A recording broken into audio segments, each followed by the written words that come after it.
Dahil night shift nga ako, kahit day off ko, hindi ako nakakatulog sa gabi. Kaya eto, time check, 2:10 ng madaling araw. Si mama at si ate, ayun, mahimbingan tulog. Samantalang ako, eto, mulat na mulat.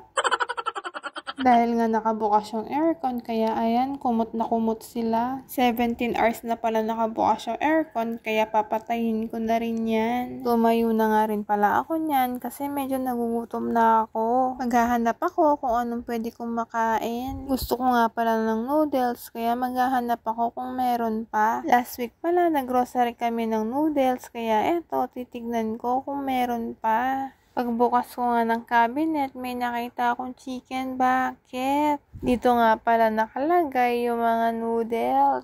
Buti na lang, meron pa akong nakitang dalawa. Dahil nga medyo nilalamig ako, gusto ko din na may sabaw. Pagpasensyahan nyo na ako, medyo maingay kasi ginagawa yung bahay ng kapitbahay namin. Naalala ko rin pala nung nag-grocery kami last week ay bumili ako ng crab sticks. Ang kaso medyo naninigas pa siya kaya eto binasa-basa ko lang ng kaunti. 3 piraso nga lang pala yung ilalagay ko. Bumili pala ako ng crab sticks kasi bala ko mag-bake sushi.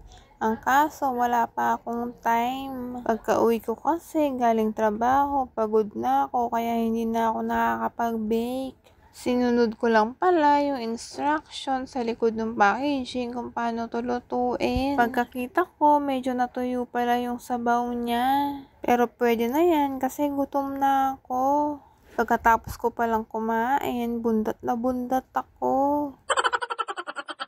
Time check, nasa 3:31 na pala ng madaling araw. Gandang-ganda pala ako sa wallpaper ng cellphone ko. Namsan Tower nga pala yan sa South Korea. Pero hindi pa ako nakakapunta doon. Pero in God's will, sana makapunta tayo. Kinahaponan naman, nag-order lang ako ng McDo sa Grab. Tuwing day off lang pala ako, nakaka-order ng mga fast food. Tapos, yung cravings ko for today ay Coke at ice cream. Kaya eto, nag-order ako ng Coke float. Nag-order pala ako ng 5 chicken ala king, tapos sa akin yung 2.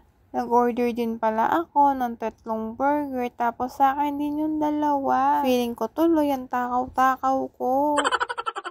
Naubos na yung pera ko, kaka-order. Dahil nga wala na akong pera, kaka-order ng mga fast food. Baka mag 1, 2, 3 na lang ako sa bus. Pero syempre, joke lang yun at baka maniwala naman kayo. Kahit nga kain ako ng kain, hindi naman ako nataba.